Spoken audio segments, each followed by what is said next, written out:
कि तो अब देखने वाले हैं फ्रिक्शन का सब पार्ट, सब topic, limiting friction. Limiting friction means क्या होता है? तो लास्ट में हमने देखा था स्टैटिक फ्रिक्शन। स्टैटिक फ्रिक्शन मतलब क्या समझ में आता है कि भाई जब हम अप्लाइड कोई ऑब्जेक्ट है, सपोज ये टेबल है,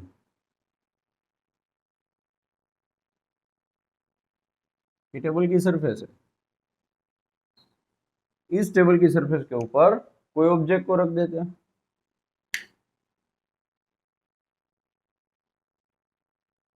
इस ऑब्जेक्ट को रख दिया, अप्लाइड फोर्स अप्लाई करते हैं, जैसे कि यहाँ अप्लाइड फोर्स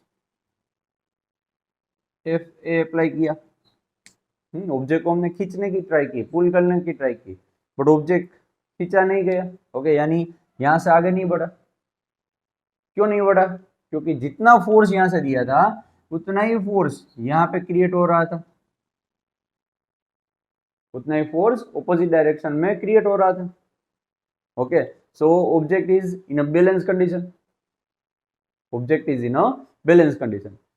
फिर बाद में क्या किया था, एफ की वैल्यू थोड़ी बढ़ाई थी, तो फिर भी ये जो है ऑब्जेक्ट वो मोशन में नहीं आया था, वहां पर ही था, स्टेशनरी था। क्यों? क्योंकि उसके साथ साथ किसने वैल्यू बढ़ा दी अपनी, स्टैटिक फ्रिक्शन ने भी अपनी वैल्यू बढ़ा दी। ओके, वो सेल्फ एडजस्टिंग फोर्स है, फ्रिक्शनल फोर्स है। ओके, बट एक समय वैसा आएगा कि जब उससे ज्यादा यानी F3 जितना में भी फोर्स हमने लगाया, अप्लाइड फोर्स कितना दिया, F3 जितना फोर्स दिया, F3 जितना सपोज हमने फोर्स दिया, तो क्या होगा, अब F3 जितने फोर्स से थोड़ा सा भी ज्यादा फोर्स मिलेगा ये ऑब्जेक्ट को, तो वो ऑब्जेक्ट अब स्टेशनरी रहने वाला नहीं है, वो मोशन में आ जाएगा, वो मोशन में आ जाएगा। So maximum value of the static friction, so the maximum value of the static friction, okay, up to that maximum value the static friction counter the applied force. Okay, this value is known as limiting friction. उस value को हम क्या बोलते हैं, limiting friction बोलते हैं। चलो तो उसकी डिफाइन देख लेते हैं। If the applied force is increased, the force of static friction also increased. If the applied force exceed a certain maximum value, the body starts moving. This maximum value of static friction up to which body does not move, this maximum value of static friction up to which body does not move is called limiting friction, is called limiting friction.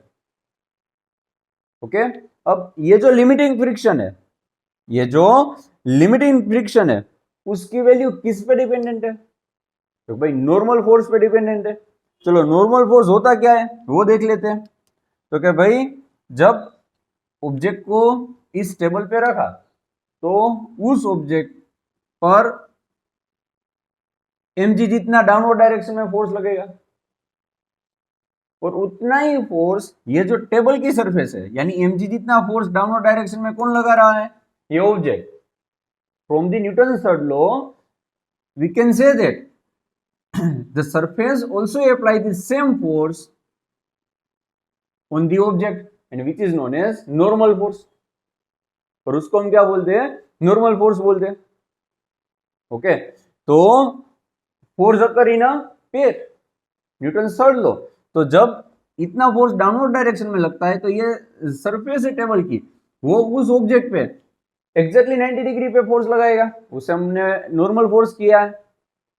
Okay, तो इसकी भी define देख ही चुके हम, तो ये हो गया नॉर्मल फोर्स।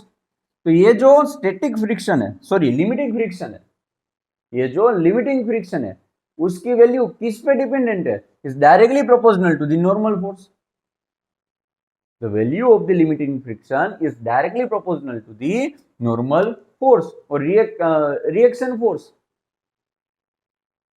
चलो तो देखते हैं, the magnitude of limiting friction between any two bodies in contact is directly proportional to the normal force between them. So FL is directly proportional to N लिखा जाएगा। अब जब प्रोपोर्शनलिटी साइन रिमूव करनी है तो इक्वल टू की sign आएगी और उसके साथ कोई कांस्टेंट आएगा। ओके, जब ये प्रोपोर्शनलिटी साइन रिमूव होगी तो उसकी जगह पहले क्या आएगा, तो भाई इक्वल टू की साइन दिखेगी और उसके बाद में क्या आएगा, कोई कांस्टेंट आएगा। वो कांस्टेंट रख दिया म्यू एस, ये कांस्टेंट रख दिया म्यू एस, और म्यू एस को क्या कहते हैं हम, coefficient of static friction.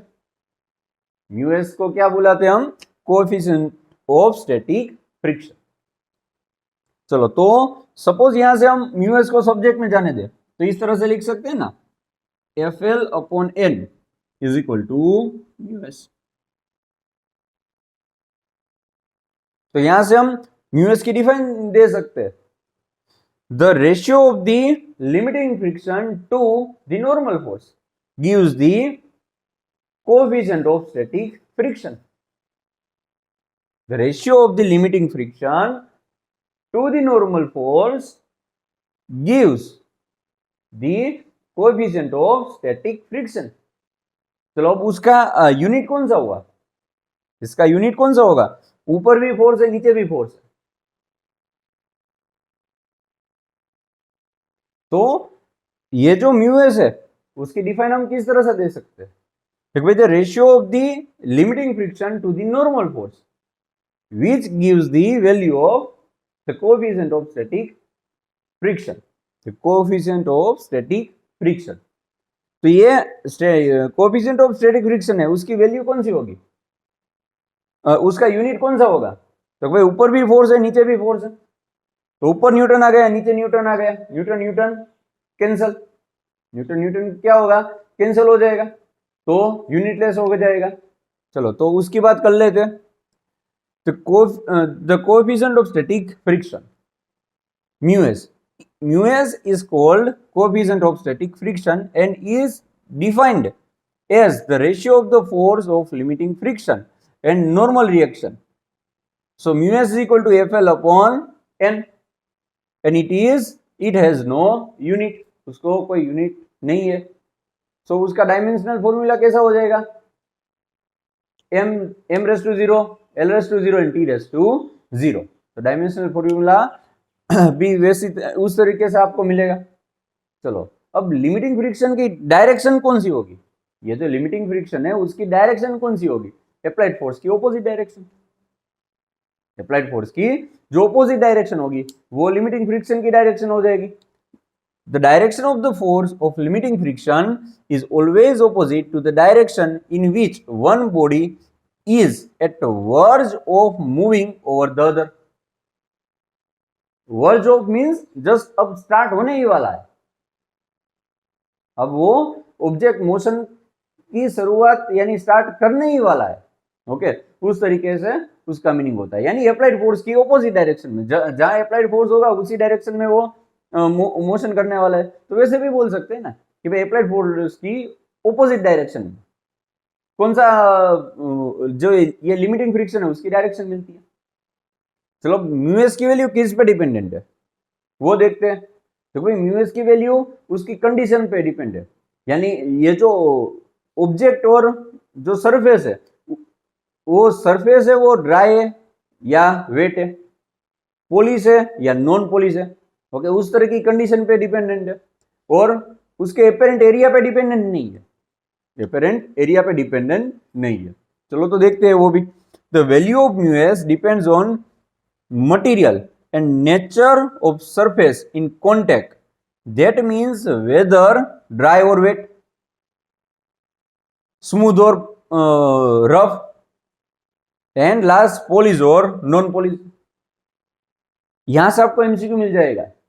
Okay, the value of static friction is depends on, फिर बाद में ऑप्शन दिया जाएगा, इसलिए ये एमसीक्यू लिए काम की चीज है। चलो और लास्ट में value of mu S does not depends upon apparent area of contact, वो जो एपेरेंट एरिया ऑफ कॉन्टेक्ट है उस पर डिपेंड करता नहीं। तो ये हो गई बात लिमिटिंग फ्रिक्शन की।